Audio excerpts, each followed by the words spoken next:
Bom dia, meus irmãos, graça e paz. Bom, na Escola Bíblica Dominical de hoje, nós vamos dar continuidade ao nosso estudo que nós começamos no vídeo passado.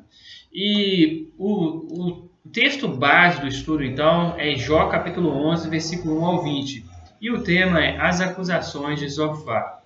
Bom, que Deus então venha nos iluminar, fazendo que nós venhamos compreender a palavra dele, por meio do seu Santo Espírito, habilitando-nos a tanto compreender quanto praticar no nosso dia a dia. Essa é a nossa oração ao nosso Deus.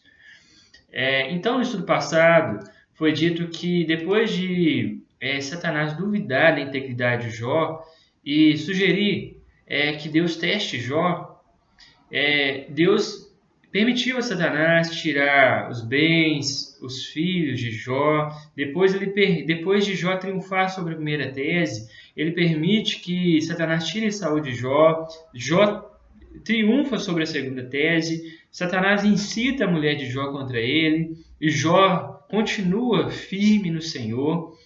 E depois de levantar os três amigos de Jó para visitá-los e vindo de uma terra de longe para se condoer-se deles e consolá-lo de todo o mal que estava acontecendo, depois de saber tudo aquilo que estava acontecendo com Jó, os amigos chegam e ficam 7 dias, 7 noites sem dizer uma só palavra.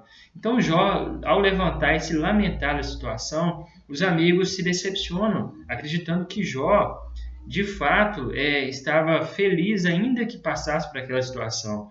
Mas Jó estava num sofrimento terrível. E os amigos se decepcionaram e se levantaram dois contra Jó. Primeiro Elifaz, depois Bildade. E Jó sempre se defendendo, sempre com argumentos contra aquelas acusações de que ele havia pecado. Então levanta o terceiro amigo de Jó de forma mais dura ainda, acusando Jó, julgando Jó de pecado. E ao contrário dos outros dois amigos que de forma indireta se dirigiram a Jó, agora Zofar atinge Jó diretamente com as suas palavras. Então, no primeiro ponto nós vimos que Jó é acusado por Zofar de não medir as suas palavras, de falar de forma disparada, sem pensar, sem refletir sobre as suas palavras. Em segundo lugar, nós vimos que Jó é acusado de arrogância e de não estar recebendo a disciplina que merece. Para ele, Jó estava sendo extremamente arrogante, achando ser a dona da razão e assim merecia uma disciplina muito maior e ele estava lamentando por causa de pouca coisa se comparada àquilo que ele merecia. Então nós entramos no terceiro ponto, a terceira acusação de Zofar. Zofar agora acusa Jó de iniquidade. Eu gostaria de ler com cada um de vocês o versículo 7 até o versículo 10 do capítulo 11 de Jó. Diz assim, Zofar: porventura desvendarás os arcanos de Deus ou penetrarás até a perfeição do Todo-Poderoso? Como as alturas dos céus é a sua sabedoria. Que poderás fazer? Mais profunda é ela do que o abismo. Que poderás saber? A sua medida é mais longa do que a terra e mais larga que o mar. Se ele passa, prende alguém e chama juízo, quem poderá impedir? Meus irmãos, Jó sempre expressou vontade de ouvir a Deus e assim compreendeu o porquê de aquilo acontecer com ele. E por isso Zofar, de outra maneira, diz: você de fato crê que é habilitado para compreender os mistérios de Deus? Mesmo se você o entendesse, como você poderia impedi-lo de fazer aquilo que é a vontade dele? E no versículo 11 ele diz: porque ele conhece os homens vãos e sem esforço vê a iniquidade. Depois de exaltar a Deus, então, nos versículos 7 até o 10, ele reduz ao homem no versículo 11. E na parte B, em outra forma de dizer, ele fala: Deus facilmente vê a iniquidade, a desobediência, o desrespeito à lei dele, de cada homem. Pela primeira vez, então, ele fala de forma indireta. Nessa parte, nessa sua fala, a primeira fala de Zofar. Então, ele continua, versículo 12. Mas o homem estúpido se tornará sábio quando a cria de um asno montês nascer homem. E na NVI está assim: mas o tolo só será sábio quando a cria do jumento selvagem nascer homem. Ele desconsidera que Jó é um homem sábio. Jó capítulo 28, versículo 28, a parte A, diz assim: Eis que o temor do Senhor é a sabedoria. E em Jó capítulo 1, versículo 8, o próprio Deus diz ser Jó um homem temente a Deus. Logo entendemos que o Senhor mesmo diz ser Jó um homem sábio. E, meus irmãos, Mateus capítulo 7, versículo 1 ao 5, Jesus Cristo diz ser hipocrisia julgar alguém por pecado e ao mesmo tempo está cometendo um pecado ainda maior. Primeiro devemos, então, deixar o pecado e assim ajudar os nossos irmãos. Zofar não fez isso.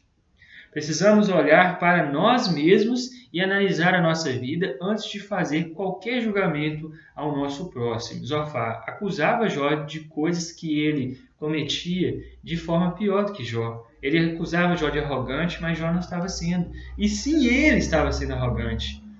E várias outras coisas que ele acusou a Jó, sendo que ele não era exemplo quando ele acusou a Jó e julgou a Jó de pecado. No quarto ponto, então, nós vimos a outra acusação a Jó. E aqui Jó é acusado de estar desperdiçando a vida por teimar em não se arrepender. Versículo 13 e 14.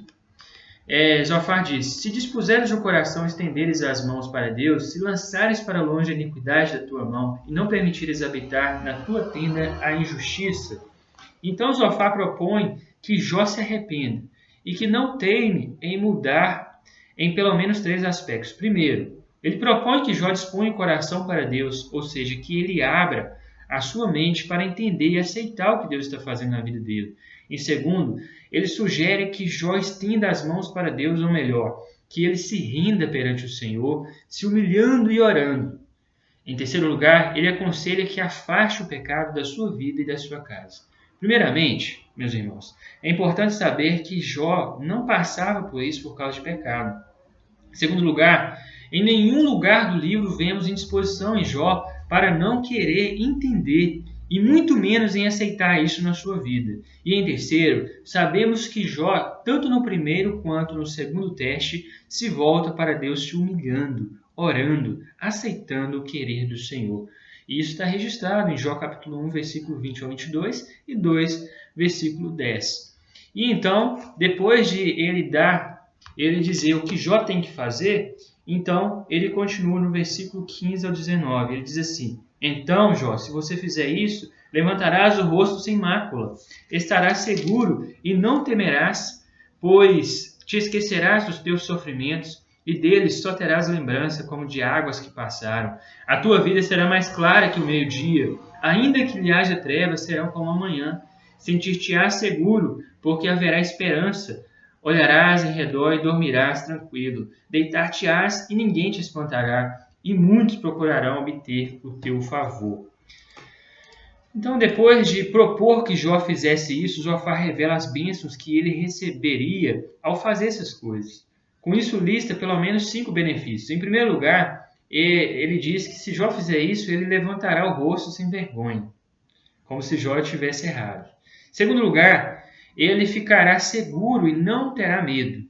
E em terceiro, ele esquecerá dos seus sofrimentos. Em quarto lugar, ele diz que se Jó fizer isso, ele terá luz em meio às trevas. E em quinto lugar, ele diz que se Jó fizesse isso que ele tinha proposto, Jó dormiria em paz, então, e não teria problema no seu sono. E ele continua no versículo 5, versículo 20, encerrando o seu argumento. Mas os olhos dos perversos desfalecerão, o seu refúgio perecerá, sua esperança será o render do espírito. Zofar aqui, meus irmãos, encerra com mais uma indireta, como se Jó fosse um perverso, melhor dizendo, um ímpio. E por isso precisava fazer tudo aquilo anteriormente citado para receber as bênçãos de Deus. Jó, como nós já sabemos, era um homem íntegro e por isso não precisava ter vergonha de Deus e das pessoas. Ele sabia que Deus estava com ele e que não precisava temer por esse simples fato. Sabia da soberania de Deus e que estava sofrendo porque era a vontade de Deus e não por algum pecado. Mas o que mais chama a atenção é o que diz no versículo 16, onde ele diz assim para Zofar: Pois te esquecerás dos teus sofrimentos e deles só terás lembrança como de águas que passaram. como se fosse fácil para Jó.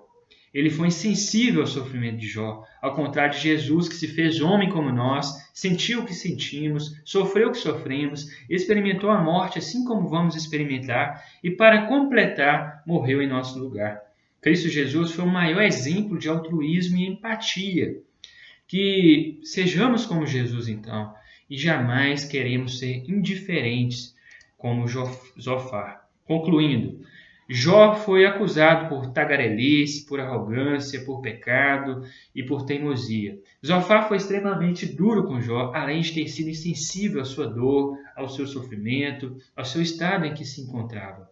Olhemos para Jesus então e nos esforcemos para imitá-lo. Jesus era um homem dócil, manso, humilde, amoroso, gracioso, paciente, misericordioso, bondoso e benigno.